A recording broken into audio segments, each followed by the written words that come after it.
So ayan mga kababayan, magandang araw po sa ating lahat. Ayan. Ito po ang yung lingkod, Banat Mandaya. Ayan. Kasalukuyan andito tayo ngayon sa labas ng QGC, no? Ang update lang po ngayon mga kababayan ay maraming kapulisan na dumating dito sa QGC, no? At iba't ibang region mga kababayan, no? At may mga SAP member na tayo mga kababayan nga nakapasok na doon sa loob ng QGC compound, no? So ayan, kung inyong makikita mga kababayan ay sa labas maraming kapulisan, sa taas ng taas ng ano tawag diyan, overpass, no? Maraming mga kapulisan nating nakatambay diyan, no? So ayan, kung makikita nyo mga kababayan ay napakaraming mga kapulisan nga dumarating talaga ngayon mga kababayan, dahil yun nga mga kababayan ay papasok yan sila mga kababayan sa loob ng QGC compound, no? Para i-take over daw yung area doon sa loob, no? So medyo ingat-ingat lang din tayo mga kababayan, kasi bawal talaga yung magbibideo daw mga kababayan, dahil baka magkaroon tayo ng case na obstruction mga kababayan, no? Ayan. So iniiwasan din natin doon mga kababayan na magkaganon.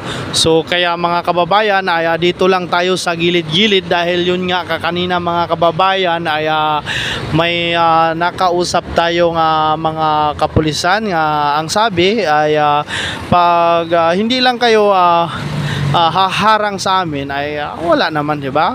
Siguro doon sa loob mamaya mga kababayan, pag nagkaipitan talaga ay magkaroon talaga siguro ng tensyon, no?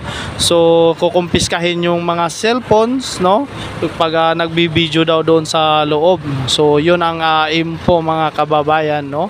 So ayan mga kababayan, palitan ng relevo muna sa ngayon mga kababayan, no? Yung ating mga kapulisan. So maraming mga vlogger dito sa labas at mga media, no?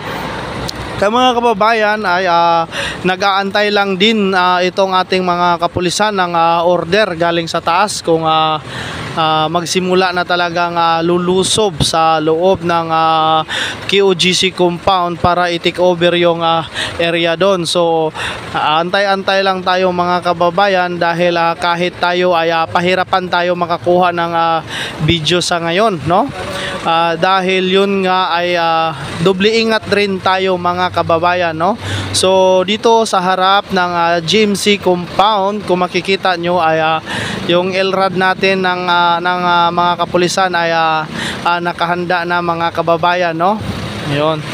So kung makikita nyo mga kababayan, ang buong QGC compound sa loob man or sa labas ay marami talagang mga kapulisan nga nakabantay na mga kababayan, no? So yung mga SAP natin mga kababayan ay nasa loob na. So naka full battle yan sila lahat mga kababayan, no?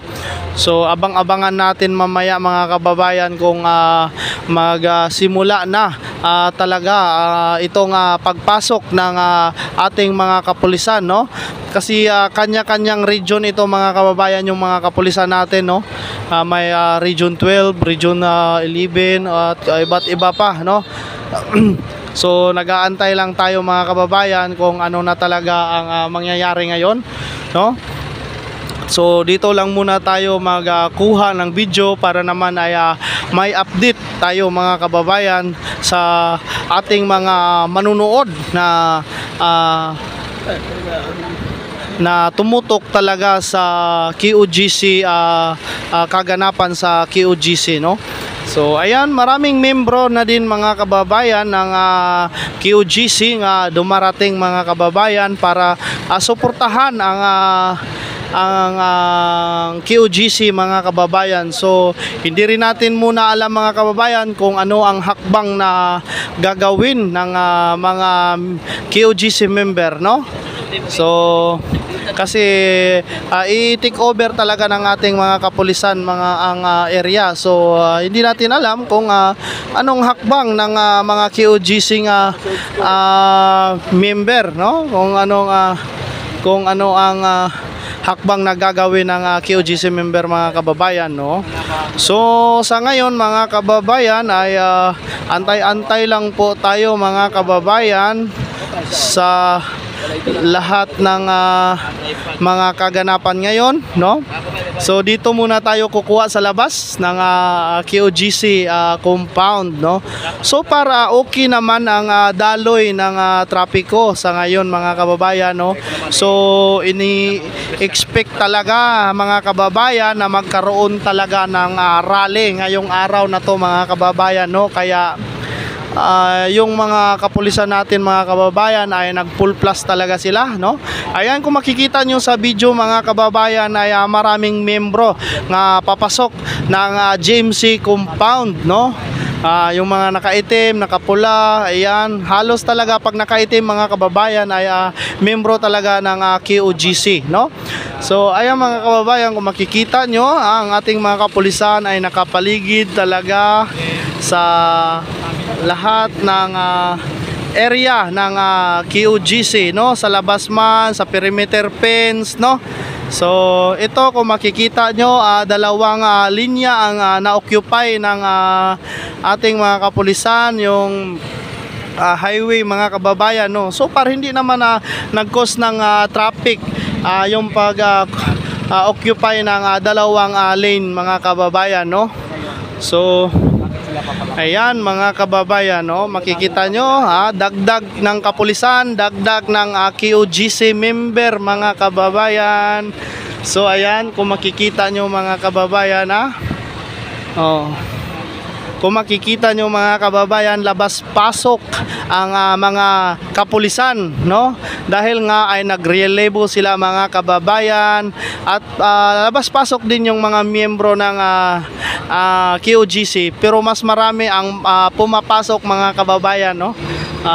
So hindi natin alam kung saan sila galing lugar mga kababayan, no?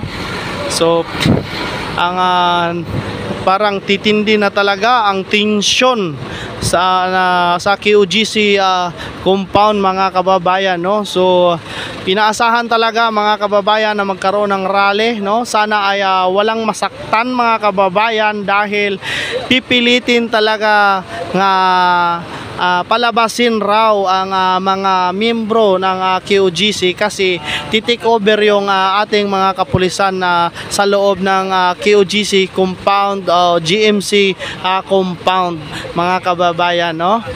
So ayan mga kababayan, samahan nyo ako sa aking tambay dito mga kababayan, para makakuha tayo ng video, no? Para naman ay ma-update ko ang mga manunood natin lahat mga kababayan, no? So ayan mga kababayan, may mga nakatambay nga mga kapulisan, no? At dito mga kababayan, so ayan, hinahanda ng mga kababayan yung barrier, no?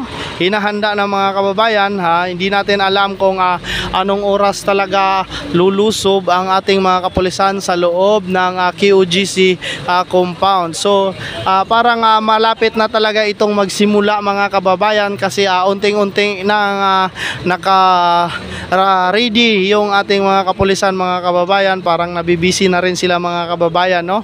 So ayan mga kababayan, yung ibang SAP natin mga kababayan ay nakabihis na sila mga kababayan, no?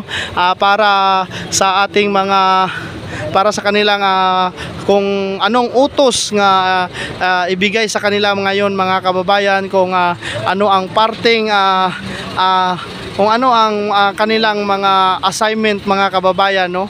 So ayan mga kababayan, kung makikita natin yung attorney ni Attorney Torre, mga kababayan, no? Palakad-lakad sa mga kababayan, no? Ayan, yung nakaitim, mga kababayan, no? So, ayan mga kababayan, maraming salamat sa inyong lahat, sa inyong suporta. Huwag kalimutan na mag-subscribe sa ating channel, mga kababayan, no? Banat Mandaya, ayan, suportahan nyo, mga kababayan, no? Ayan mga kababayan, kung makikita nyo sa taas ng overpass, no? May mga nakaposting na tayo, mga kapulisan, mga kababayan, no? So ayan, so kanya-kanyang assignment yan sila, mga kababayan. May nakausap pa nga tayong mga pulis kanina, ay mga bagong dating lang sila, mga kababayan, no? So bagong dating, hindi pa raw nila alam kung ano ang gagawin nila dito. Ang importante ay ang utos daw sa kanila ay pumunta sila rito, mga kababayan, no? So abang-abang lang tayo, mga kababayan. May nakapasok, may lumabas na mga kapulisan para magrelibo sa mga kasama nila, mga kababayan. Ayan. So ayan, abang-abangan lang natin, mga kababayan, no? Ayan.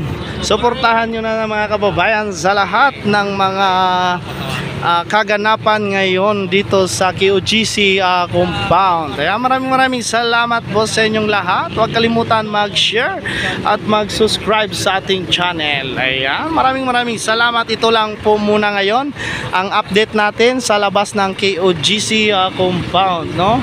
Ayan, maraming salamat, at ako po ay magpapaalam muna at hahanap ng pwesto para makapagkuha tayo ng magandang video para ma-i-upload natin, mga kababayan, at nang makita ng ating mga manonood na sumusuporta talaga sa Duterte administrasyon, no?